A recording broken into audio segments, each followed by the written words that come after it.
Bonsoir à tous, bienvenue dans votre émission La Réunion Léla. Une nouvelle semaine commence, en tout cas j'espère que le week-end qui vient de se passer vous a apporté repos, réconfort et surtout vous redonner de l'énergie pour cette semaine qui commence. Une semaine importante pour la 7e circonscription puisqu'on vote ce dimanche qui arrive, donc une élection donc partielle de législative. On va voir pendant toute cette émission, on va recevoir trois candidats. On va commencer tout de suite dans ces politiques.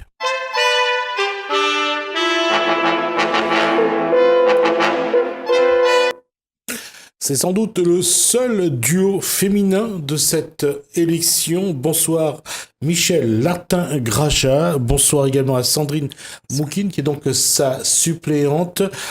Étiquette Rassemblement National. Ma première question, Michel Lartin-Graja. Finalement, aujourd'hui, c'est la bonne étiquette ?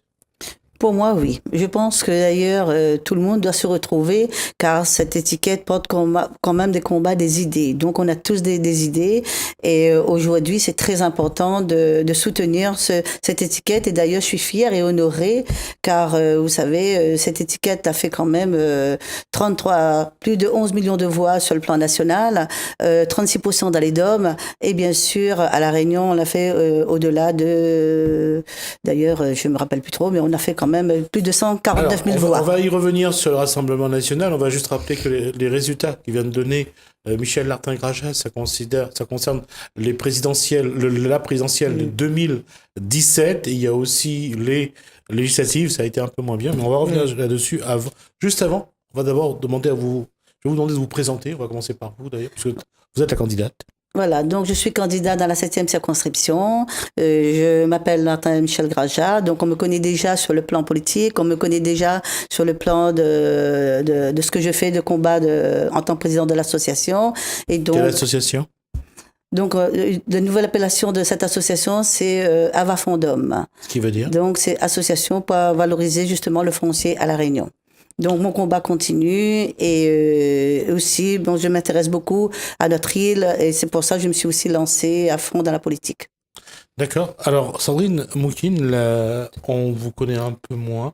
Alors qui êtes-vous ? Alors, je m'appelle Sandrine Moukine, je suis nouvelle en politique, je débute. Donc, je suis une ancienne aide-soignante de métier et actuellement, je suis étudiante en droit et donc, je rejoins les idées du Rassemblement National, d'où mon ralliement à Madame Graja. J'ai une question très personnelle. Qu'est-ce qui vous a fait partir de la santé pour aller au droit ? Pour un besoin. Pour un besoin, c'est personnel. Vous êtes dans l'association ? Oui. D'accord. Oui. Alors ma question c'est puisque j'étais avec vous, qu'est-ce qui vous a motivé à venir en politique ? Vous savez, j'ai fait pas mal d'années en métropole et quand je suis revenue ici, je me suis dit que il y a des choses qui ne changent pas à La Réunion. Donc, je me suis posé la question, est-ce que je dois faire autrement de ce que j'ai fait ? Donc, je me suis dit, peut-être la politique me donnera cette opportunité. Je dis pas de refaire le monde, mais d'améliorer peut-être certaines choses ici. D'accord. Même question, Michel Lartin-Graja. Qu'est-ce qui a motivé votre participation à cette élection législative partielle dans la 7e circonscription ? Écoutez, moi, ce qui m'a motivée, c'est de continuer à me battre pour la population rayonnaise en premier lieu. Et donc, je dis, en politique, surtout à La Réunion, on a des soucis tels que beaucoup de choses qui ne vont pas. Et aujourd'hui, il n'y a que la politique, être en politique, se présenter en politique pour donner du courage et pour faire comprendre à la population qu'on est obligé aussi de passer par la politique pour faire les actions qu'on doit mener en politique, surtout pour la population. On va juste rappeler, vous avez commencé en politique il y a quelques années déjà. Oui. Vous étiez plutôt à droite. Écoutez, oui, faut pas le cacher, oui, j'étais plutôt à droite. Et puis, je me suis lancée sans étiquette. Et finalement, je dis, sans étiquette, c'est très difficile de se faire, surtout au niveau de budget, c'est très difficile. Et puis les gens ne se retrouvent pas. Et aujourd'hui, j'ai réfléchi longuement. J'ai été sollicitée par d'autres politiciens à La Réunion, tels que la droite et bien sûr la gauche. Donc mes conditions et mes convictions, mes idées surtout, n'étaient pas forcément les mêmes qu'eux. Et donc aujourd'hui, les idées et le combat que je mène, je me vois plus vers le Rassemblement national. Et donc aujourd'hui, maintenant j'y reste. Ça fait combien de temps que vous avez adhéré au Rassemblement national? Il n'y a que 2 ans que je me suis adhérée au Rassemblement national. Il n'y a que l'année dernière. Vous vous êtes présenté aux législatives sous l'étiquette du Front National, Rassemblement national. Rassemblement national. Je dis l'ex-Front National, voilà. nouveau Rassemblement national. Nouveau Rassemblement national. D'accord. Aujourd'hui, quelles sont les valeurs communes que vous avez avec le parti politique dirigé aujourd'hui par Marine Le Pen? Eh ben, écoutez, il y a multiples de choses. Aujourd'hui, on est moi ce qu'on défend en premier, bien sûr, c'est l'insécurité. Vous savez, ça, c'est le problème de l'insécurité à La Réunion, c'est aussi important. Vous avez aussi le problème de l'emploi et bien sûr le problème d'économie sociale. Oui. Alors, quand on parle de problème d'insécurité, est-ce que ce sont les mêmes problèmes que dans les banlieues de métropole? Ben, écoutez, on peut pas comparer, mais le thème reste la même. La délinquance, elle est là, le délit, elle est là. Donc, vous savez, on n'a pas aussi la même importance, mais aujourd'hui, si on ne regarde pas très près cette délinquance qui est bien sûr en augmentation, on entend tout chaque jour. Ça fait partie maintenant de notre quotidien. On doit s'y habituer à vivre avec tout ce forme de délit. Et c'est pas possible. On peut pas. Donc aujourd'hui, je me retrouve avec ce combat d'idées sur le Rassemblement national, et ce combat d'idées, et c'est aussi dans notre force d'être là aujourd'hui. Quand Sandrine Moukine disait qu'elle avait envie de changer au moins certaines choses, aujourd'hui, les valeurs défendues par le Rassemblement national de Marine Le Pen correspond aussi à des idées ça correspond ça correspond à beaucoup de choses. Effectivement, il y a l'insécurité. Là, je vois aussi, moi, en tant qu'ancienne aide-soignante, que je vois qu'on supprime des postes dans les milieux hospitaliers. Déjà, à mon époque, c'était très difficile de travailler. On avait un petit peu plus les moyens, mais c'était difficile de travailler, notamment avec des enfants handicapés ou des personnes âgées où on ne se retrouve pas. Là, je vois qu'on va supprimer des postes, que ce soit dans le milieu hospitalier, chez les policiers, chez les gendarmes ou les armées, ce n'est pas possible. Je veux dire, on veut faire un métier c'est un métier qu'on fait avec amour. Quel que soit policier, aide-soignant, on le fait avec amour. On vient pas pour des sous, puisque vous savez, le salaire, il est pas énorme. Et quand on nous dit on va supprimer des postes pour une question budgétaire, ce n'est pas possible. Où est l'humain? Comment on va traiter nos personnes âgées? Cette question-là, elle est posée à chaque élection. Où est l'humain? Mais moi, j'appartiens, oui. Souvent, l'opposition est sur cette posture. Oui. Mais on le voit que quel que soit le gouvernement qui se succède, justement, mais il n'y a rien qui change. Mais c'est de pire en pire. Donc, il faut qu'on se batte pour que ça ne va pas au-delà de ce qu'un humain peut supporter. Et si dans l'hypothèse que demain vous êtes à l'Assemblée nationale, qu'est-ce que vous pensez qu'il faut proposer justement pour que ça aille dans le bon sens? Et ça revient à ma question, on reviendra à cette question juste après. Quels sont les principaux éléments du programme que vous défendez dans cette élection? On défend les 3 points, les 3 priorités, comme je vous dis tout à l'heure, je vais peut-être me répéter. Déjà, c'est l'insécurité. Ça fait le buzz aujourd'hui. On va dire même, c'est devenu un phénomène de mode. On doit s'habituer à vivre quotidiennement avec ce problème. Donc ça, c'est impossible. Aujourd'hui, vous avez aussi le problème de l'emploi. Et vous avez aussi le problème, à La Réunion surtout, le problème de tourisme. Et à La Réunion aussi, on est une île que tout se retrouve, on se retrouve dans une interdiction. Alors cette interdiction, aujourd'hui, les Réunionnais ne se retrouvent plus. On est limité par notre espace de liberté concernant toutes les lois qui est appliquée à La Réunion dans son ensemble. Et aujourd'hui, c'est ce qu'il faut faire. Quand on sera au moment sur le poste de l'Assemblée nationale, bien sûr, on va parler en priorité les problèmes qu'on est causés ici. Qu'est-ce qui finalement nous défend d'avancer au-delà de notre volonté. Donc, moi, vous savez très bien, j'ai un combat que je mène beaucoup sur le foncier à La Réunion. C'est très important. malheureusement, les gens ne comprennent pas forcément ce qui nous arrive. Aujourd'hui, la Réunion est devenue une proie. Je vous dis bien, la Réunion est devenue une proie pour toutes nos institutions pour faire la politique de logement. Aujourd'hui, ça nous met un frein dans tous les sens du terme. Aujourd'hui, on n'est pas contre. Moi, je suis pas contre l'évolution des logements. C'est ce que je suis contre, c'est la façon dont on prend des terrains. Vous avez, on exproprie des terrains et on ne fait pas vraiment ce qu'il faut faire c'est ce qu'il faut faire pour retrouver ses véritables propriétaires. Donc, aujourd'hui, on fait des logements sociaux parce qu'il y en a un besoin. OK. Mais on peut pas dire non plus qu'on va dépouiller cette population pour justement l'intérêt général. Aujourd'hui, en politique, on parle que l'intérêt général, on parle que les logements sociaux et les rayonnés ne se retrouvent plus. Aujourd'hui, mon combat, c'est exactement concerné pour le foncier. Et bien sûr, je ne peux pas non plus nier ce problème de délinquance aussi et ce problème de chômage à La Réunion. Alors, ma question, je reviens là-dessus, sur ce programme. Pour La Réunion, quand on parle d'insécurité, on parle de délinquance, qu'est-ce que les futurs députés, le futur député de la 7e circonscription doit mettre en place justement pour essayer de réguler ou de voire résorber cette délinquance et cette violence? Déjà commencer par augmenter les objectifs des messieurs de la gendarmerie ou les effectifs. Aujourd'hui, apparemment, si on regarde le budget 2019, on voit que tout ce qui concerne le ministère de l'Intérieur, les moyens vont être maintenus, voire augmentés.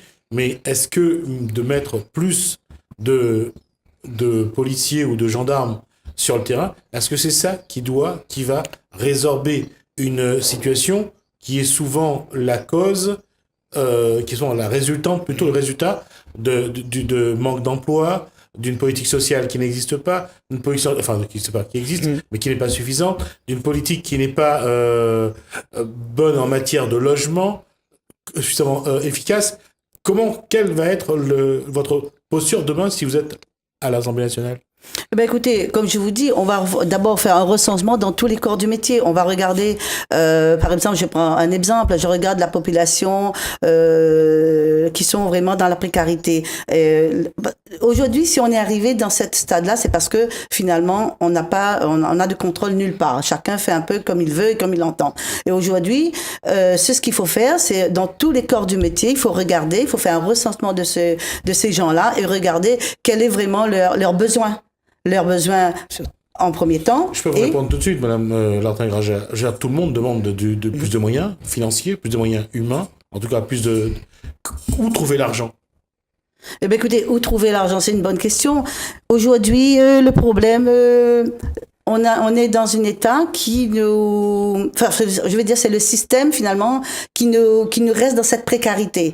Donc le système aujourd'hui, elle est pas bien faite pour justement la population dans la mesure que on ne se sent plus protégé, on n'arrive pas justement à donner de l'emploi et donc il y a tellement de choses à dévoiler, monsieur Ramoudou, et donc et c'est complexe aussi bien sûr, je veux dire, et donc on peut pas non plus dire que votez pour moi, dès que j'arrive sur le plan national, je vais faire tout, changer tout d'un seul coup. Non, c'est pas comme ça qu'on doit voir les choses. Aujourd'hui, on est dans un monde qu'on est livré à nous-mêmes, on va dire. Il y a des lois qui existent, mais ces lois, finalement, on ne se sent pas protégé nulle part. Dans le milieu hospitalier, on voit de plus en plus, on supprime des lits, on supprime des postes, il va y avoir encore une compression au niveau personnel, parce qu'il y a le CHU, par exemple, qui est en déficit financier. Qu'est-ce qu'il faut proposer à ceux qui gouvernent, ou qu'est-ce qu'il faut mettre en place?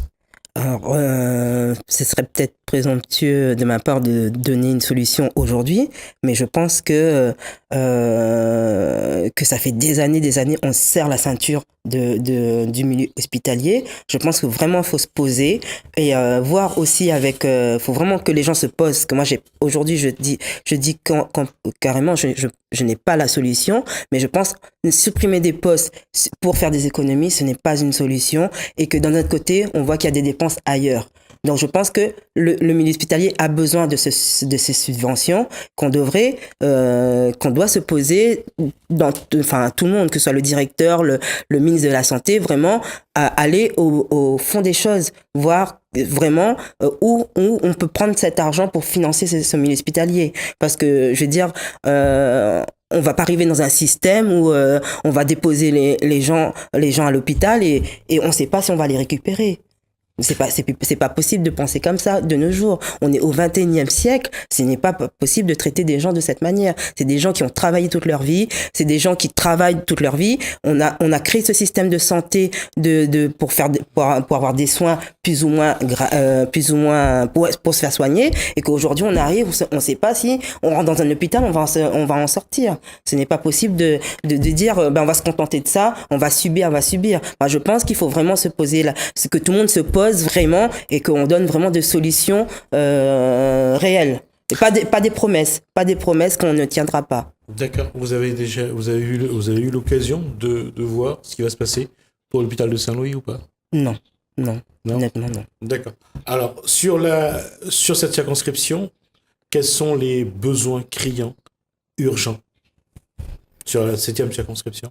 Qu'est-ce que sont, selon vous, les décisions à prendre rapidement? Les décisions à prendre rapidement concernant la 7e circonscription, je pense qu'on n'est pas épargné de toutes les autres circonscriptions. Donc, les besoins sont tous pareils à La Réunion. Et aujourd'hui, et c'est ce que les gens, surtout de la 7e circonscription, doivent comprendre que on est quand même à 13 candidats. Et donc, dans ces 13 candidats, ils ont un choix. Aujourd'hui, il faut que les électeurs savent de quoi... C'est une responsabilité, finalement, des adultes, puisque finalement, c'est les adultes qui votent. Si aujourd'hui, on est encore dans cette situation aussi, je veux dire aussi, c'est à cause de nos électeurs, voilà, parce que par le passé, on n'a pas fait le bon choix, et aujourd'hui, c'est très difficile. Et en plus, on a l'opportunité aujourd'hui, par cette élection, justement, de sanctionner le mécontentement de cette société envers cette gouvernance actuelle dont le président, Monsieur Macron. La question reste que aujourd'hui, le Rassemblement national de Marine Le Pen a connu des difficultés. Est-ce qu'aujourd'hui, la situation pose un problème pour vous, ou le Rassemblement national à La Réunion, en tout cas, selon vous, va avoir un élan, va avoir un essor? C'est tout notre intérêt, c'est pour ça qu'on est là aujourd'hui. C'est parce que le combat continue. Comme je vous dis, c'était avant tout un combat d'idées. Le Rassemblement national, elle existera toujours, même si on a des problèmes sur le plan de budget, de finances qui a été saisi par les juges. Comme dirait Marine Le Pen, le combat continue. On est quand même la deuxième partie dans l'île aussi, sur le plan national. Sur le plan national, on va juste rappeler que Marine Le Pen est arrivée au second tour de la présidentielle, donc ce qui fait d'elle la deuxième force du politique de la métropole, de la France. Mais à La Réunion, est-ce que les idées de Marine Le Pen trouvent un écho favorable? Oui, c'est pour ça que je suis là. Je vous dis, les raisons, c'est là, justement. On est là pour éveiller aussi la conscience de la population. Aujourd'hui, la politique, faut plus avoir peur de la politique. On peut plus parler d'étiquette de droite, de gauche, c'est exactement la même chose. Aujourd'hui, si on est là, justement, c'est pour éveiller la conscience des gens et pour dire qu'on doit continuer à se battre, parce que les problèmes qu'on a aussi, on va pas comparer celles qu'il y a sur la métropole, mais les problèmes qu'on a dans les DOM, les problèmes qu'on a dans La Réunion, je pense, avec les idées de le Rassemblement national, on doit exister, on va continuer d'exister. Est-ce qu'aujourd'hui encore, on regarde le parti de Marine Le Pen comme un parti extrémiste ou un parti un peu raciste, comme certains le disent, ou discriminatoire? Est-ce que vous avez toujours cette image-là de ce parti? Je l'avoue, au début, oui, je voulais pas fédérer à ce parti politique, parce que pour moi, oui, il y avait le racisme qui était mis en avant, mais je veux dire... on peut pas plaire à tout le monde, c'est sûr, mais il y a d'autres partis qui ont d'autres défauts et qui font des choses je trouve pire que le Rassemblement national qui fédère des gens. Moi je pense pas que on doit se baser sur le racisme, on se bat pour autre chose, on a plein de combats dans notre parti et que ce serait limité de dire qu'on est raciste, qu'on est un parti raciste. Je pense qu'on doit pas s'arrêter à cette image du racisme parce que ça a évolué. Le fait qu'on ait changé de nom prouve qu'on veut avancer, que Marine Le Pen veut avancer, que ce soit sur le plan national, dans les DOM, elle veut améliorer cette image et j'espère qu'on va réussir à changer par notre candidature cette image. Eh bien justement, je viens sur le mot racisme. Justement, c'est un mot clé pour nos adversaires et pour dénigrer le Rassemblement national. Parce qu'aujourd'hui, c'est ce que la population doit comprendre. Le racisme, c'est quoi? Moi, je ne sais pas. Moi, j'aimerais bien poser, est-ce que c'est un blanc avec un noir? Ou bien deux noirs, ou bien, parce que moi, personnellement, vous savez, même à La Réunion, on est de multimélange. Et donc, aujourd'hui, écoute, les goûts et les couleurs, ça n'engage que la personne, hein. Donc, aujourd'hui, on voit très bien, au niveau d'un couple, on a toujours, un noir ou un blanc, un noir. Donc, ça se discute pas. Le racisme, aujourd'hui, c'est justement, on a eu leur conscience éveillée pour dire, ce mot n'est plus d'actualité pour que les gens ne vont pas voter le Rassemblement national. Aujourd'hui, il faut voter pour les idées qu'on a et les idées de changement, d'évoluer avec le temps. Parce que je dis, avec tout ce qu'on a eu, on a subi par le passé, revenir sur la scène de politique juste pour dire qu'on est là, non, parce qu'on a un combat d'idées. Et donc, tous les gens maintenant aujourd'hui qui viennent en élection, je pense qu'ils ne sont pas crédibles pour nous défendre et pour défendre des intérêts sur l'Assemblée nationale. Merci Michel Lartin-Graja. Merci donc également à sa suppléante Sandrine Moukine. Je rappelle donc que vous êtes candidate donc de nous avoir reçus. À la législative partielle de la 7e circonscription qui aura lieu donc ce week-end, le 23 septembre. Donc on vote pour le premier tour. Le second tour sera le 30 septembre. Je vous remercie. On va passer à un autre candidat. Merci à vous. Merci à vous.